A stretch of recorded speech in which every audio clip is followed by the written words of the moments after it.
Tuileries, c'est un espace polyvalent dont le premier objet est d'accueillir des spectacles, d'où toute l'attirail qui a été mis en place pour l'accueil de spectacles. Et son deuxième objet, c'est l'accueil de salons. Du coup, toute la modularité de la salle est utilisée pour accueillir également des salons économiques et touristiques.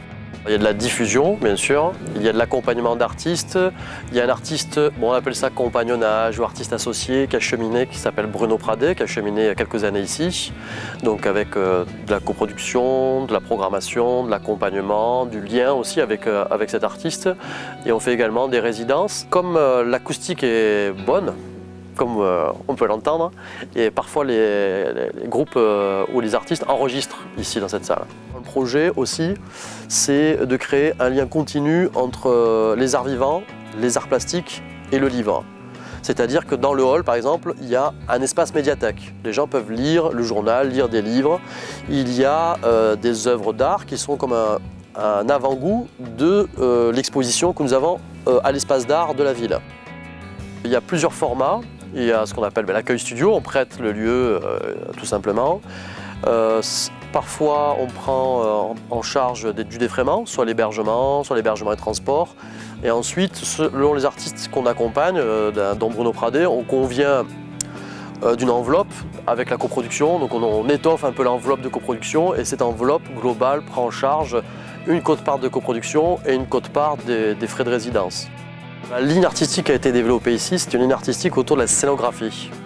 Alors, la scénographie, qu'est-ce que ça veut dire concrètement? C'est accueillir des spectacles en rapport frontal. Les théâtres sont des boîtes avec d'un côté le public et de l'autre côté le gradin.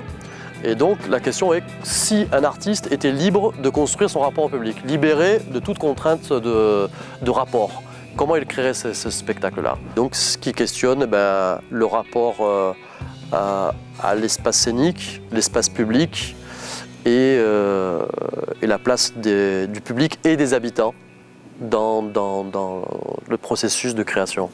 Il y a trois façons de mailler le territoire. Les deux premiers points, ils sont plutôt locaux. Donc le premier dont je viens de parler, c'est l'investissement de spectacles dans l'espace public. Donc ça peut être sur une place, par une yourte ou par un spectacle, art de la rue. Donc investir l'espace public, aussi les espaces scolaires, etc., etc. Le deuxième, c'est un travail avec les associations culturelles locales. Par exemple, on fait ce que j'appelle des impromptus sous forme de première partie qui ont lieu dans le hall. Ça dure une quinzaine de minutes, c'est cadré. Et par exemple, cette année, on a deux compagnies de théâtre locales qui viennent faire des impromptus de 15 minutes avant les spectacles. Ça permet de créer du lien, de les intégrer à la programmation professionnelle. Donc ils font leur impromptu, le public déguste cet impromptu sans être gêné par le fait qu'il va découvrir un spectacle professionnel après. Et ce groupe vient assister gratuitement ensuite au spectacle et rencontre à la fin les artistes. Donc c'est une façon de rapprocher amateurs et professionnels. On travaille également avec ces villes dont pour les premiers prescripteurs et les prescripteurs les plus puissants, c'est les commerçants.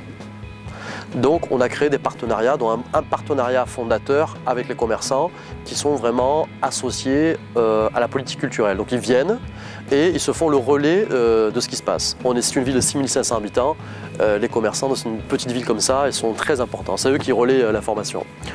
Ensuite, donc ça c'est le maillage local. Ensuite on a un maillage départemental, voire régional, puisqu'on a un partenariat avec Montpellier Danse.